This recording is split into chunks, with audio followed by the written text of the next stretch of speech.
saya sebagai Ketua Komite Nasional TPPU sekaligus sebagai pengarah Satgas TPPU terkait dugaan 300 surat dugaan atau masalah pencucian uang ke Kementerian Keuangan telah menerima laporan akhir Satgas TPPU yang berisi hal-hal pokok sebagai berikut.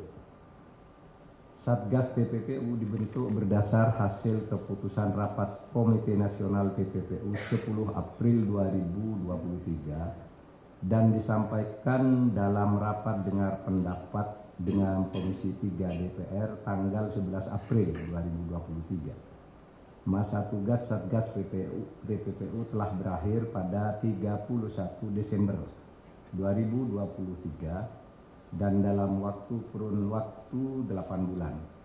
Satgas telah melakukan supervisi dan evaluasi penanganan 300 surat LHA, LHP, informasi dugaan TPPU dengan nilai agregat lebih dari 349 triliun.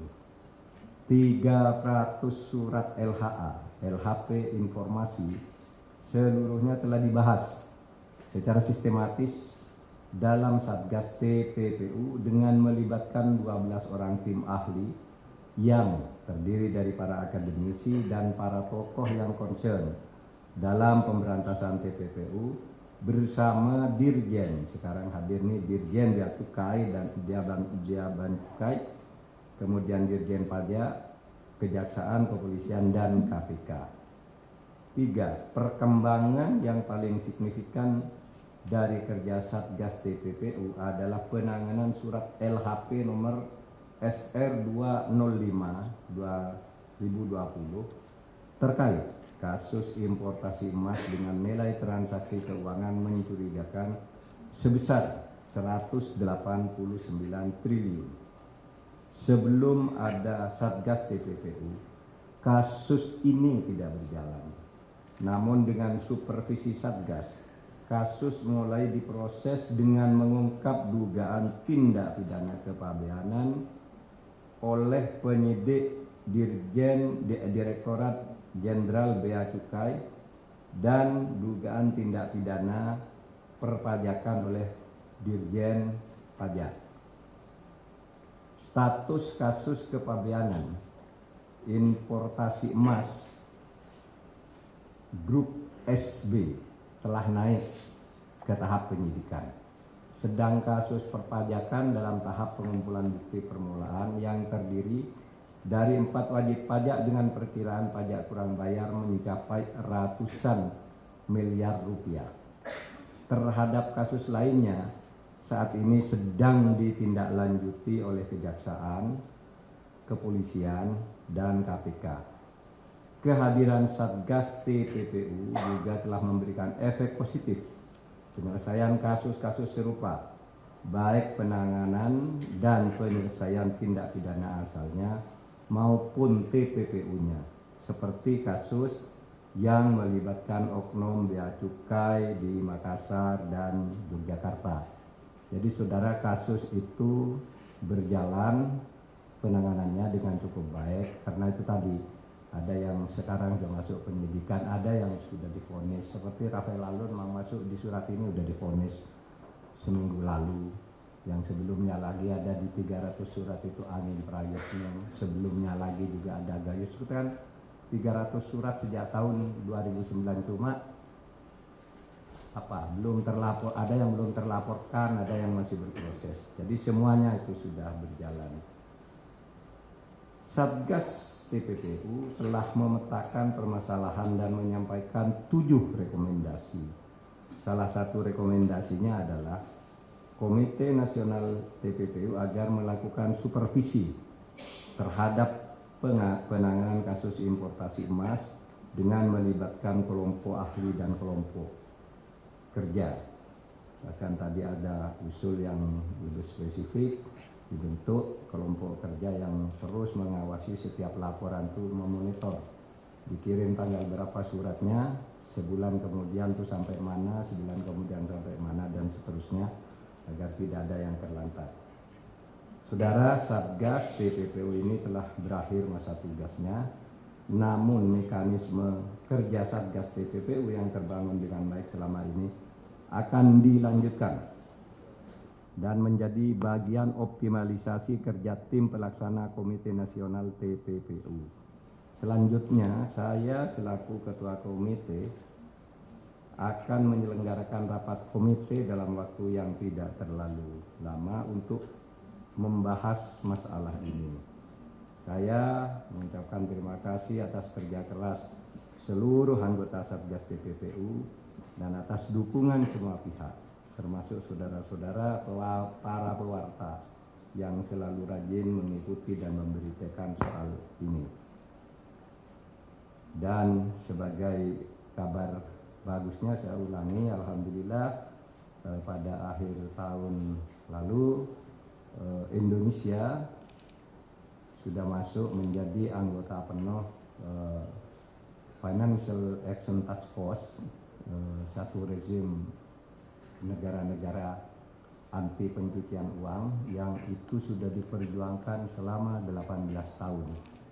18 tahun kita berjuang untuk menjadi anggota FATF dan baru berhasil tahun 2023 karena kita terus memacu memburu tindak pidana pencucian uang dan meningkatkan kualitas kerja dan kinerja PPATK.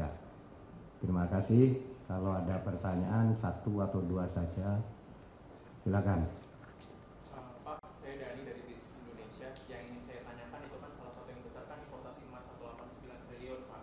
Nah, itu dengan ada PP penyidikan cukai yang baru ditekan tahun lalu, yang bisa diganti apa tidak pidana gitu ya. Nah, itu apakah ada opsi gitu nanti untuk grup SB ini justru tidak dipidana gitu Pak, jadinya ganti 4 kali lipat sesuai dengan PP yang sudah ditekan tahun lalu.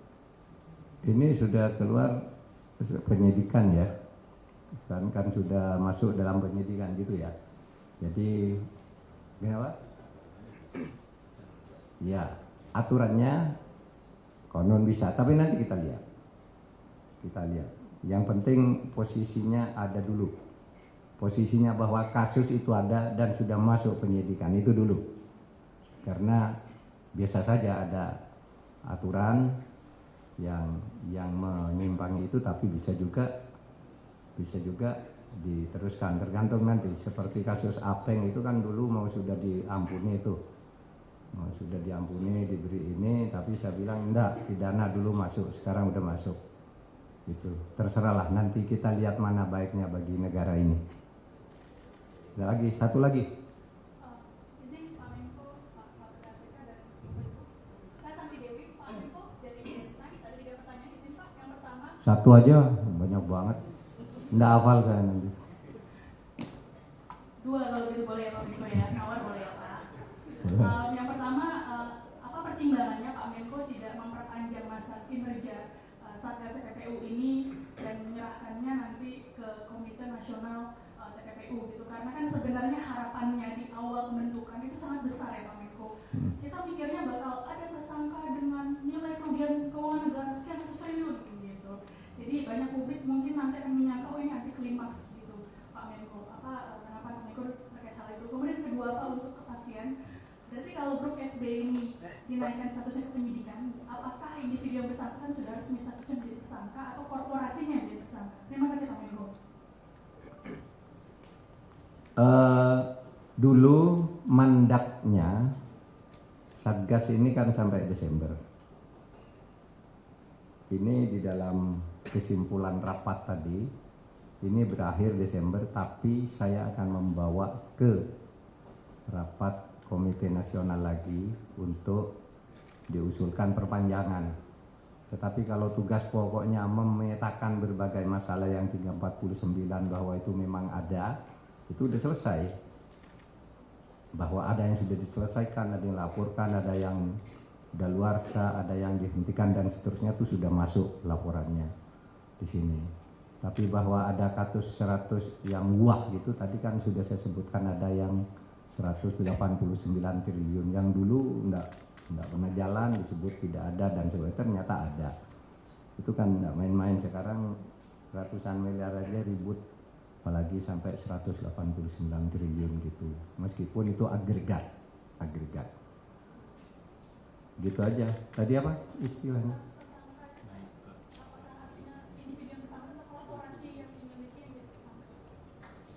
Itu dia cukai nanti yang yang menentukan apakah korporasinya, apakah SB-nya atau siapanya, nanti biar berjalan dulu. Sekarang sudah ini. Yang penting bahwa kasus itu ada dulu. Itu ya. Kalau sudah teknis, kalau dibuka-buka sekarang nanti malah bubar itu di jalan. Biasanya begitu. Wah ini pada lari semua, barangnya dialihkan dan macam-macam. Seterusnya dokumennya hilang. Pokoknya percayakan dulu ke bea cukai. Cukup ya.